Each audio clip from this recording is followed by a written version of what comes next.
Ассалаумағалейкум. Бүгін физикадан 1354-ші нұсқаны талдаймыз. Бірінші есеп. Су бетіндегі толқынның көшілес екі өркешінің арақашықтығы 3 метр. Толқында тербелген қайық тербелісінің жиілігі 0,5 секундтың -1 дәрежесі болса, толқын жылдамдығын табыңыз дейді. Енді екі өркештің арақашықтығы деген сөз, ол толқынның ұзындығы деген сөз. Естеріңізде болсын. Мысалы, қандай да бір кеңістікте тербелісте ол толқын деп аталатын еді. Яғни осы екі өркештің арасы бізде толқынның ұзындығы деп аталады. Енді берілгені толқынның ұзындығы ол 3 метрге тең, және де жиілік беріліпті, ол 0,5 секундтың -1 дәрежесі. Бізге табуымыз қажет оның жылдамдығы дейді. Енді жылдамдықты табу үшін механикалық толқынның формуласы бар. В тең болады лямбда көбейтілген ню. Яғни екеуінің көбейтіндісі 3-ке көбейтеміз 0,5-ті, ол тең болады 1,5 метр бөлінген секунд. Бірінші С нұсқасында. С жауабын менеміз. Келесі. Емен ағашының суға толық батырылған кесегіне 9,8 ньютон Архимед күші әрекет етеді дейді. Яғни кез келген нәрсені суға салған кезде оны ығыстыратын бір қандай да бір күш пайда болды, ол Архимед күші еді. Осы ағаштың көлемін табу керек. Енді Архимед күші қандай формуласы? Архимед күші ол сұйықтың тығыздығына байланысты, және G еркін сөйлене және дененің көлеміне байланысты. Осы жерде дененің көлемін тап дейді. Яғни дененің көлемін табу үшін қасындағының бәрі астына түсіп кетеді, яғни ρ, G. Ішінде тек қана қалғаны қалады. Енді F деген сол Архимед күші, ол 9,8-ге тең екен. Бөлінген 1000 көбейтілген 9,8. Енді 9,8 мен 9,8 қысқарады, 1 бөлінген 1000, ол 10-ның -3 дәрежесі болады. Және метр куб. Бұл жерде жауап тек қана В нұсқасында. Келесі.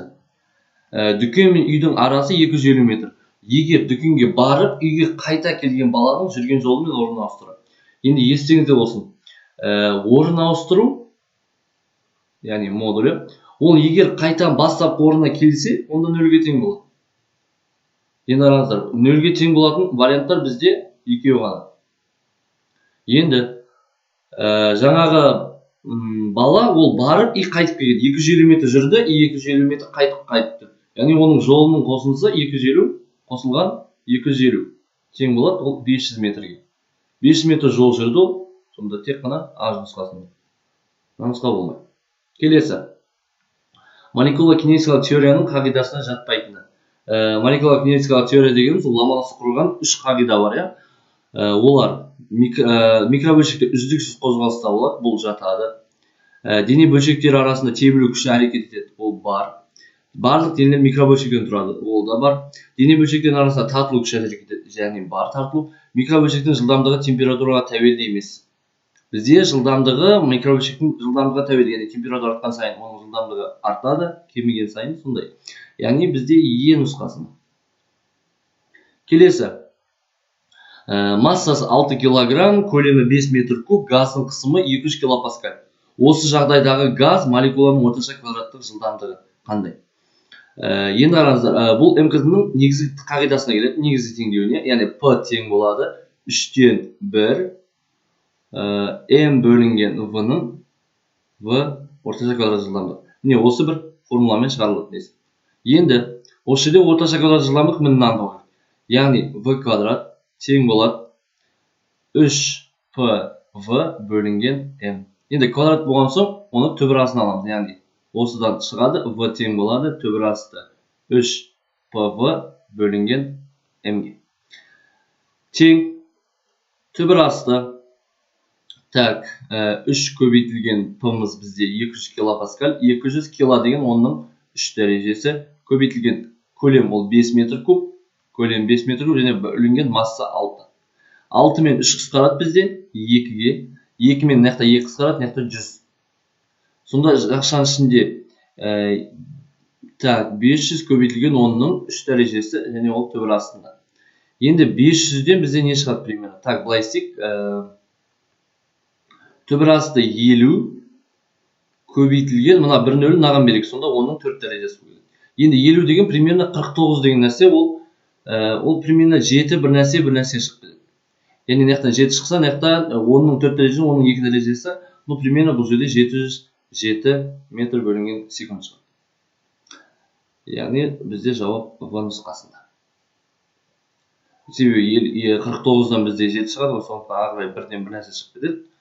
Сондықтан 707 болады. Так, келесі. Так, мына жерде.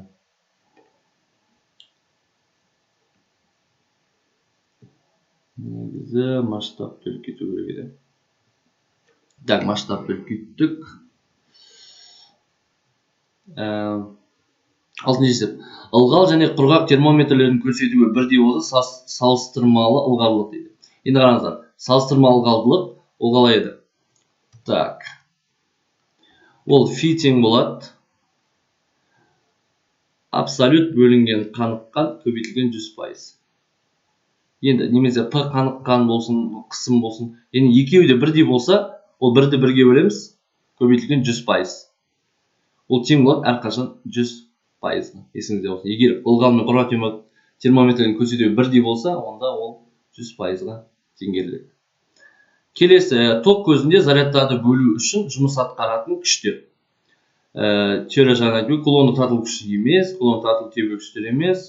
Бұл жерде жауап С нұсқасында болады. Электрлік, яғни бөгде күштер. Ауырлық күші болмайды, кулондық тебу күші болады. Келесі. Тізбектегі ток күші 2 ампер болғанда өткізгіштің көлденең қимасы арқылы 2 минут ішінде өтетін заряд шамасы. Яғни тұрақты токқа байланысты И-міз тең болады Q-дің Т-ға қатынасы. Осы жерде заряд Q-мыз неге тең болады? И көбейтілген Т-ға тең болады. Енді 2 көбейтілген Т. Т уақыт 2 минут дейді. Бірақ бізде 2 минутта қанша секунд бар? Осы 120 секунд бар. Себебі 1 минутта 60 секунд еді.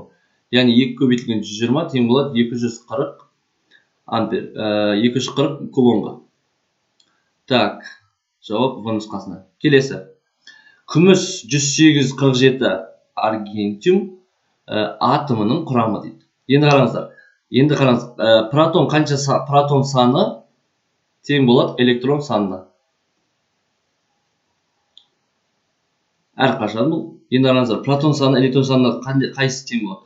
Так, мына екеуі 61, 13, 14 дейді. Мына дұрыс болмайды. Екеуі бірдей емес, өйткені протон мен электрон саны. Протон мен электрон саны мына жерде де бірдей емес, протон мен электрон саны бірдей. Енді қараңыздар.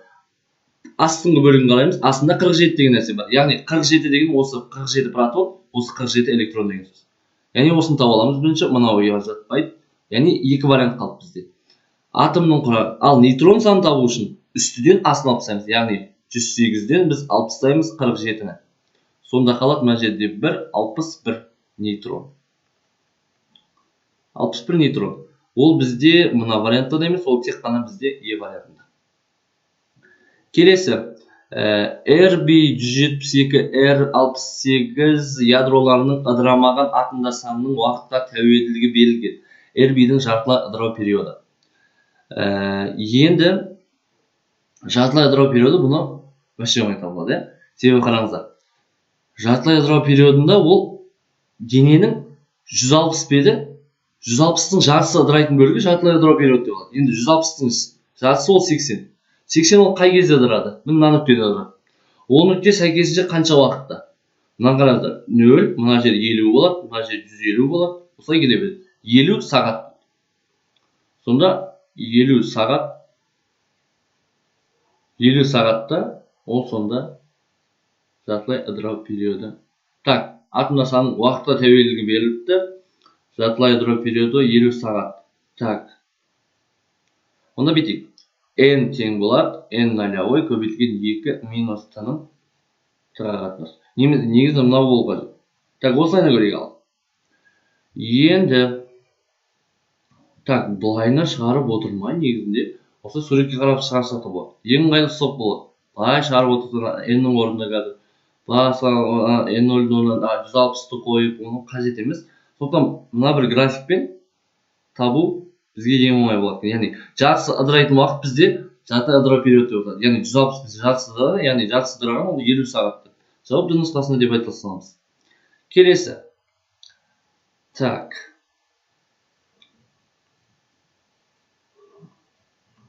Келесі не дейді? Екі дененің қозғалысы мына теңдеулермен берілген. X1 5t, X2 90 қосылған 2t. Олардың кездескен уақыты. График бойынша былай болады ол негізінде. Екі дененің графигі беріледі. Мына жерде t уақыт бойынша, мынау x. Біреу бір графигі былай болады, мысалы, былай болады, біреу былай болады. Екеуі бір уақытта қиылысады. Осы қиылысқан деген сөз екеуі кездесті. Ол бір уақытта кездеседі, және бір координата бойынша кездеседі. Енді сол координата x пен сол t-ны табу. Енді оның t-ны табу үшін x1 мен бірінші x2-ні әрқашан сізде теңестіресіздер. Ол неге тең? 5t тең болады 90 қосылған 2t-ға. Енді 5t 2t былай келсе минус келсе 3t болады. 3t тең 90 болса, t-мыз тең болады 30 секундқа. Болды, 30 секундта екеуі кездескен деген сөз. Онда мына секунд олда 30-ға тең болады. Келесі. Суретте дене координатасының уақытқа тәуелді графигі берілген, дененің қозғалыс жылдамдығы және қозғалыс теңдеуі. Енді қараңыздар. Ол 1 секундта 3 метр жол жүрген, 2 секундта 6 метр жүрген, 3 секундта уже 9 метр жол жүрген. Енді ол белгілі жылдамдығымыз қандай болады? Жылдамдығымыз жай ғана 3-дің 1-ге қатынасындай. Немесе жылдамдығымыз 6-ның 2-ге қатынасындай. Жылдамдығымыз 9-ның 3-ге қатынасындай. Барлығында бірдей жылдамдық шығып жатыр, яғни 3 метр секунд, 3 метр секунд, 3 метр секунд. Яғни бізде білеміз, v тең константа бұл бір қалыпты қозғалыс. Бір қалыпты қозғалыс болғандықтан, оның бастапқы координатасы 0 екен, 0-ден басталып жатыр. Формула бойынша x тең x нолевой плюс vt еді. Енді x тең v нолевой жоқ болса, x тең vt болу керек. Енді бізде жылдамдық 3 метр секунд. Қалған бәрін алып тастаймыз. 3 метр секунд бір ғана бар. Енді бастап координатамыз жоқ болса, x-міз тең 3 көбейтілген t болады ғой жай ғана. Сонда мынау бастап координатасы 3 емес, сонда жауап е нұсқасында. 3 метр секунд, x тең 3t. Егер бастап координата басқаша болғанда, оның формула басқаша болады. Келесі. Зат мөлшері 50 моль. Газдың изохора графигі бойынша көлемі. Так, мына жерде дұрыс көрсетілмеген, жарайды. Көрейік. Так, қысым берілген 100 килопаскаль. Так, температура берілген 200 кельвин. Және зат мөлшері берілген 50 моль. Және универсал газ тұрақтысы бізде көлем табылды. Так, формула бойынша менелік клапирон теңдеуі PV тең болады нью RT-ға. Осы жерден бізде V-ны табу керек.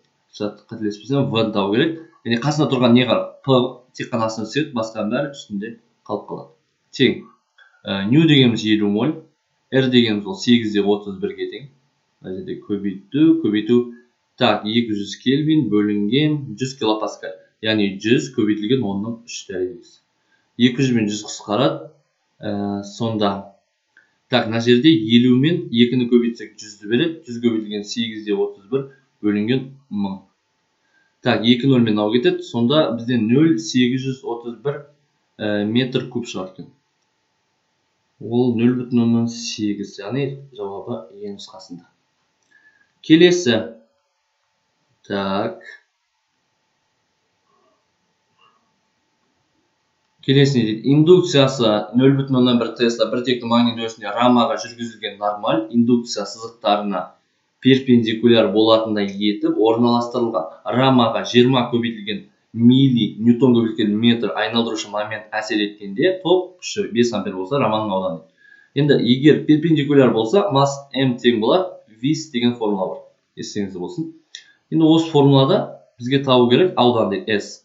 S-ның қасында не тұр бізде? V тұр, ол астына түсіп кетеді. Қалған бәрі ішінде, M ғана қалды. Тең. Енді M деген ол момент. Яғни 20 көбейтілген милли. Яғни оның минус 3 дәрежесі. Бөлінген V индукциясы, яғни 0,1 көбейтілген I 5 ампер. Тең. 20 мен 5 қысқарады, ол 4-ті береді. 4 0,1-ге бөлсек 40 болады. 40 көбейтілген оның минус 3 дәрежесі метр. Так, квадрат. Яғни 400 сантиметр квадрат деп айналдыруға болады. Ол нұсқасында. Келесі. Графиктен берілген заттың балқу температурасы және БЦ бөлігіне сәйкес жылулық процесі. Есіңізде болсын. балқу процесі ол температураның өзгермей қалған кезінде. Бізде мына жерде қыздырылып жатыр, яғни температура артып жатыр. Мына жерде қыздырылып жатыр, яғни температура артып жатыр. Бұл жерде болмайды балқу. Балқу тек қана БЦ-да болады. Мына жер балқу. Енді БЦ бөлігі ол 0 градус балқу. Яғни мынау Д нұсқасында. Келесі, массасы 2000 кг автокөлік дөңес көпірден 10 метр секунд жылдамдықпен жүріп өтеді. Егер ол көпірдің ортаңғы нүктесіне 17,6 кН қысым күшін түсіретін болса, онда көпірдің қисықтық радиусы деп аталады. Енді, онда формула былай болады, қараңыздар. F тең болады M, M, G, автокөлік дөңес көпірден жылдамдықпен жүріп өтеді. Егер ол көпірдің ортаңғы дөңес көпір дегеніміз не? Яғни дөңес көпір мына жер. Дөңес деген көпір осы. Мына нүктесінде ол күш түсіріп жатыр екен, қысым күш, яғни төменге қарай. Онда көпірдің қисықтық радиусы дейді. Яғни жоғары нүкте ол M тең G плюс A. Енді G плюс A болғандықтан F-іміз тең болады M G плюс A-мыз центрге тартушы деп болады. Яғни V квадрат бөлінген R болады. Осы жерден бізде R-ді анықтауымыз қажет. Енді ол не болады? F бөлінген M тең болады G плюс V квадрат бөлінген R-ге. Сонда V квадрат бөлінген R-іміз неге тең болады? F бөлінген M минус G. Сонда бізде радиусымыз наға тең болады. Радиусымыз тең V квадрат бөлінген F бөлінген M минус G-ға. Тең V-ның квадрат дейді. 100-ге тең болады. Көбейтілген. 17,6-ны массаға 2000-ға бөлдірейік. Кило мен кило кетеді. 17,6-ны 2-ге бөлсек. Маған қазір енді калькулятор керек. 17,6 бөлінген 2. 8,8. 8,8 бізде 8,8 минус 9,8 тең болады 100-дің 1-ге қатынасы, ол 100 метр. Жауап 100 метр. Мына жерде просто мына жерде плюс-минус қой. Бізде төменге түсіп баратқан соң мына жерде плюс, дұрыс. 100 метр, жауап В нұсқасында. Келесі. Келесі қай жерде? Келесі мынау.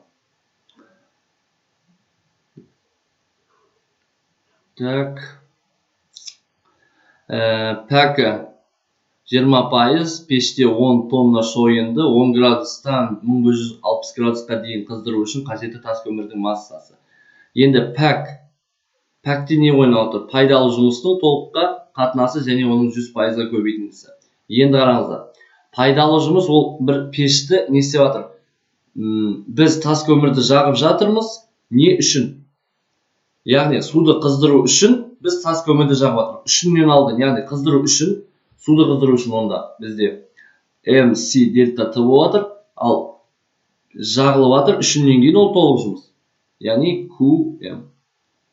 Табу керек тас көмірді, осы М-ді табу керек. Мына М2 дейді. Сонда формула былай болды. Пәк тең болады SM1 дельта Т бөлінген М2Q. Асында ол жанып атқан. 100%-қа жетеміз. Енді М2-ні табу керек. М2-ні табу үшін орын ауыстыра саламыз. С1 дельта Т бөлінген пәк Q. Ол нешеге тең болады екен? С-мыз бізде 540 екен. Көбейтілген масса, яғни 10 тонна, 10 көбейтілген 10-ның 3 дәрежесі. Көбейтілген дельта Т, яғни дельта Т дегеніміз үлкеннен азан алып тастаймыз. Яғни 1160-тен 1060-ға шекті 2 минусты 1. Яғни 1120-ге тең. Пәк 20%, яғни сразу 100-ге бөлжеңдер маны. Сонда 100-ге бөлжесіңдер, біресінде сендерде ол 0,2 шығады. Көбейтілген Q 2,9 көбейтілген 10-ның 7 дәрежесі. 10-ның 7 дәрежесімен қанша кетеді? Мына 10-ның 3 дәрежесі, 4 дәрежесі, 5 дәрежесі, 6 дәрежесі. Потом мына жерде тағы бір 7 дәрежесі кетеді. Сонда не қалды бізде? 54 көбейтілген 1115 бөлінген 2 көбейтілген 2,9. Так, енді маған калькулятор керек. 54 көбейтілген 115 тең болады, ол бөлінген 2 тең болады, оны бөлінген 2,9. Тең болды 1070 дейді. 1071 примерно. Примерно 1071 килограмм. Жапсы нұсқасында. Келесі, велосипедке орнатылған генератор 2 шам үшін тоқ өндіреді. Әр шамдағы тоқ күші 0,28 кернеуі 6 вольт болды, генераторын қуаты. Енді P тең болады UI. Бұл бір шамдағы, яғни 0,28-ді көбейтіңдер 6-ға. Так, 0,28-ді көбейтеміз 6-ға. Ол 1,68 шығады. 1,68. И осыны енді 2 шам деп тұр, оны 2-ге көбейтсек бізде 3,36 ватт шығады. Сонда жауап В нұсқасында. Яғни бізде 2 деп тұр. Келесі. Шағылған сәуле түскен сәулемен 90 градус бұрыш жасайды. Ол қалайсында?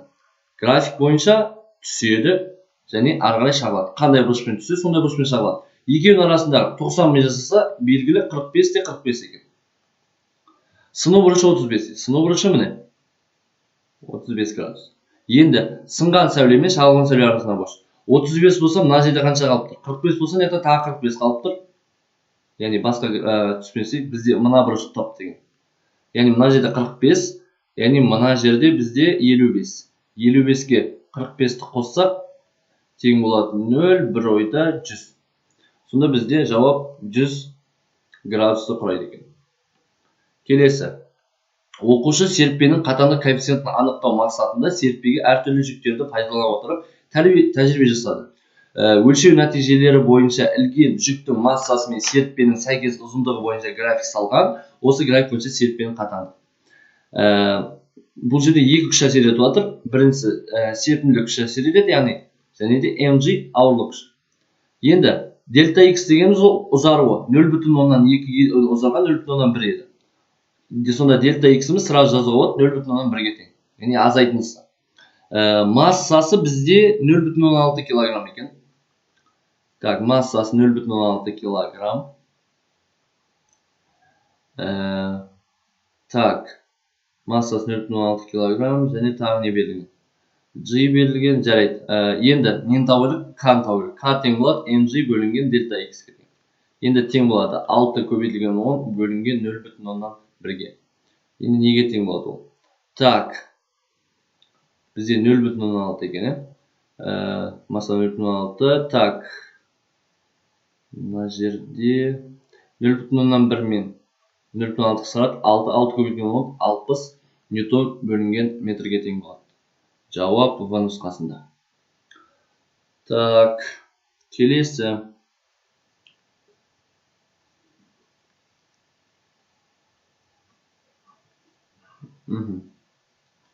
Келесі, ұзындығы лямбда В жылдамдықпен таралатын толқын жиілігі мен периодын анықтайтыныз дейді. Енді жиілігі ол В-ның лямбдаға бөліндісі. Ол қай жерде бар? Немесе, ал периоды керісінше болады. Жиіліктің жылдамдыққа қатынасы. Так, С нұсқасында бар екен. Мынау бола алмайды. Мынау бола алмайды. Так, В тең лямбда. Так, бізге В-ны тап демеген. Лямбда тең В-дағы мынау бола алады. Мыналар бола алмайды, мынау да бола алмайды. Так, бізге тек қана В мен лямбданы екеуін пайдаланып деген ғой жиілігін беремін. Так, осы ғана екі ғана жауап болады. Идеал жылу машинасының қыздырғышының температурасы 227 градус Цельсий, ал тоңазытқышқа 27 градус Цельсий. Машинаның пайдалы коэффициенті. Енді мынаны біз несіге айналуымыз керек? Кельвинге айналуымыз керек. 227-ге кельвинге айналу үшін 273-ті қосамыз. Тең шығады 500. Мына жерде 500 кельвин шығады. Мына жерде 27-ні 273-ге қосамыз. 273-ге. Сонда ол жерде 300 кельвин шығады. Енді пәгі қандай еді? Пәктің формасы. Пәк тең болады қыздырғыштың температурасы алынған суытқышқа бөлінген қыздырғышқа. Тең болады. Енді 500-ден 300-ді алып бөлеміз тағы да 500-ге. Сонда 200-ді бөлеміз 500-ге. Сонда 2-ні 5-ке бөлсек, ол 0,4 немесе 40%. 100-ге бөлсінде. Так, 0,40% және 0,4. Келесі. Тізбектегі ток күші 5 ампер, өткізгіш көлденең қимасы арқылы 2 минут ішінде өтетін заряд шамасы. Бағанағыдай I тең болады Q-дің Т-ға қатынасы, осы жердегі Q-ымыз I Т-ға тең болады. Енді 5-ті көбейтеміз 120-ға. Яғни 2 минут деген 120 секунд, яғни 600 кулон. Жауап А нұсқасында, В нұсқасында және болады. Так. Келесі сұрау дейді ме? Так. Так, біз қаншаны сағат? 23. Так, 24.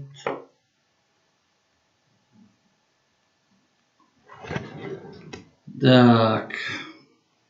Потенциалы 20 вольт, нүктеден потенциалы 0 вольт, нүктеге 2 кулон заряд орын ауыстырғанда электр өрісінің күштерінің жұмысы. А тең болады әрқашан Q-ға. Ал U-мыз негізі қалай еді? Фи1 минус Фи2. Яғни формула бойынша екеуінің. Сонда А-мыз неге тең болды? Q Фи1 минус Фи2. Енді Фи1 дегеніміз мынау жағдай, Фи2 ол мынау.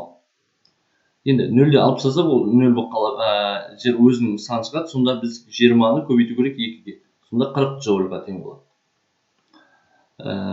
40 джоуль, так, 1, 2, 3 бола алмайды. H. Келесі, қос дөңес линзадан 2F-тен артық қашықтықта орналасқан дене кескіні. Қос дөңес, екі жағы дөңестелген, яғни ол қандай линза бізде? Ол бізде жинағыш линза. Так, енді қарайық. Мына жерде фокус болсын, мына жерде фокус болсын. Мына жерде 2F, мына жерде 2F. Енді қос дөңес линзадан 2F-тен артық мына жерде. Так, мынау бізде линзамыз. Так, бір қандай бір кескін қойық. Кескін қойып, оны жүргізейік. Мынадан мынаған дейін жүргіздік. Ол барып тағы неден өтеді? Ол барып F-тен өтеді. Екіншісі, ол барып нүктеден өткен кезде былайына өтіп кетеді. Так, егер 2F-те болса, ол 2F-ке жиналады. Егер 2F-тен ары қарай болып кетсе, уже ол кішірейе береді деген сөз. Ол кішірейе береді деген сөз, яғни ол төңкеріледі, ол шын кескін береді, ол кішірейтілген кескін береді. 2F-тен әрі бола берсе. 2F-те ол дәл 2F-тен шығарып береді. 2F пен F-тің арасында ол үлкейтілген кескін бере алады. Ал уже F-тен былай қарай жалған беруі де мүмкін. Енді 2F-тен әрі ол әрқашан кішірейтілген кескін береді. Келесі. Так. Допты 1 метр биіктікте ұстап тұрған бала, мынау жер болсын, одан 1 метр биіктікте доп тұр. Так, мынандай бір доп тұр. Оны тік жоғарыға лақтырды. Доп лақтыру нүктесі 2 метрге көтерілді. Тағы да қаншаға? 2 метр көтерді, и ол қайттан жерге құлады. Яғни 2 метр жоғары көтерді, 3 метр түсті. Дұрыс па? 2 метр түсті, қайттан 1 метр жерге жоғары түсті. Оның жолы 2 метр жүрді, 3 метр жүрді. Яғни ол жолы 5 метрге тең. Ал орын ауыстыру деген сөз, бастапқы нүктесі мынау, соңғы нүктесі ол жерге құлаған нүкте. Екеуінің ара қашықтығы 1 метрге тең болады. Сонда орын ауыстыру, так, бізде жолы 5-те 1 болу керек. Так, 5-те 1, жатпайды. Так, 5-те 100 см бола алады, 500 см 100 см бола алады, 50 см бола алмайды, болды, келесі. Ұзындығы 2 метр алюминий сымды созғанда, онда 35 мегапаскаль механикалық кернеу пайда болады. Сымның салыстырмалы ұзаруы. Дельта L-дің L-ге қатынасы ол тең болады. Осы механикалық кернеу. Немесе механикалық кернеу ол F-дің S-ге қатынасы. Ал, так, так, дельта L, короче, L-дің қатынасы ол F-дің E-S-ге қатынасы. Осы жерде дельта L бөлінген L-ымыз сонда неге қатынасы болыпты? Так, мынау дұрыс болмай шықты. Бізде дельта L-ымыз L-ге қатынасы. Ол мынаған ені көбейту керек. Сонда онда механикалық кернеу осы жерден пайда болады. Сонда осы жерден бізде салыстырмалы жол дельта L табу керек. Дельта L-ымыз тең болады. Сонда механикалық кернеу бөлінген L бөлінген E. Яғни юнг модулі. Так, 35 мегапаскаль, оның 6 дәрежесі көбейтілген L ол 2-ге тең, бөлінген 70 көбейтілген гига деген оның 9 дәрежесі. 70-тен 35 қысқарады, 2. Сонда оның минус 3 дәрежесі метр. Ол деген 0 бүтін. Так.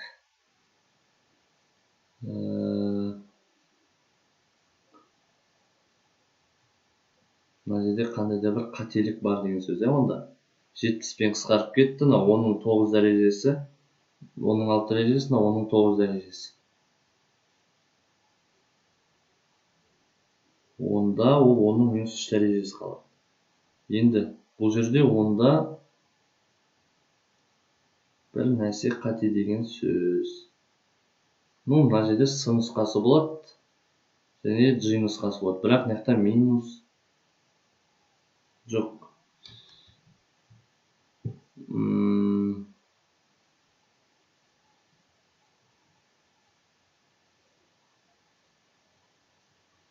Так. Біз механикалық кернеу F-тің S-ке қатынасы. Ал дельта L бөлінген L-ымыз ол F-тің E-S-ке қатынасы еді. Дельта L E бөлінген L тең болады, ол механикалық кернеу. Енді дельта L табу үшін механикалық L-ге бөліп 2-ге E-ге бөліп. Мен ешқандай жауап шықпады ол. Так, сонда бұл есеп қате деген сөз. Жауап негізде оның минус 3 дәрежесі немесе 0,1 метр шығуға жетеді. Так. Жоқ, бұл есеп онда қате. Мына формамен шығарады негізінде. Бұл есеп қате екен. Келесі 30-шы. Так. Ток күшін өзгертпей, катушканың индуктивтілігін 5 есе кеміткенде магнит өрісінің энергиясы ол L-I квадрат бөлінген 2-ге тең болады. Енді катушканың индуктивтілігін 5 есе кеміткенде ол бірдей тура пропорционал. Яғни мынаны 5-ге кемітсек, ол мынаны да 5-ге кемейді деген сөз. 5 есе кемейді. Болды жауап. Так, массасы 1 грамм көмірқышқыл газының молекула саны. Енді көмірқышқыл газ деген М тең болады CO2 еді. Енді С дегеніміз ол 12 екен, 12 қосылған 16 көбейтілген 2. Тең болады 12 қосылған 32 тең болады 44 грамм бөлінген моль.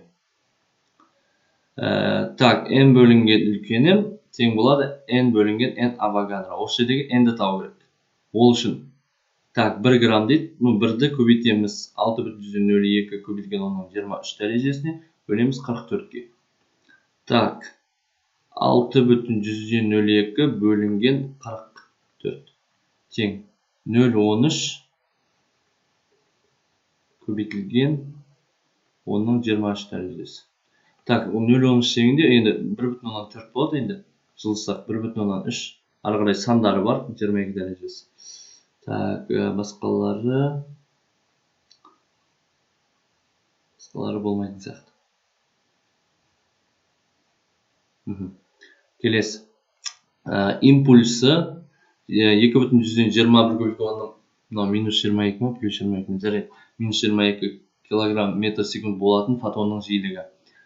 П тең болады негізінде H-тың лямбдаға қатынасы. Ал бізде лямбда білеміз, ол S-ның ньюға қатынасы. Енді тең болады H нью бөлінген S-ке. Сонда біз осы жерде жиілікті табу үшін P-ны H-ға бөлгенбіз. P дегеніміз ол 2,21 көбейтілген 10-ның минус 22 дәрежесі, көбейтілген С 3 көбейтілген 10-ның 8 дәрежесі, бөлінген H 6,63 көбейтілген 10-ның минус 34 дәрежесі. Енді 2,21 көбейтілген 3 тең болады, оны бөлінген 63-ге. Так, 1-ге тең болады екен. Мынаның бәрі 1-ге тең болып кетеді. Енді дәрежелері 34, так, 34-тен біз алайық 22-ні. Так, 34-тен алайық 22-ні. 12 жоғарыға барып, плюс 12, яғни оның 12 қосылған 8, 20 дәрежесі get sport. Так, оның 20 дәрежесі С нұсқасында, F нұсқасында болды. Так, осымен 1364-ші нұсқаны біттік.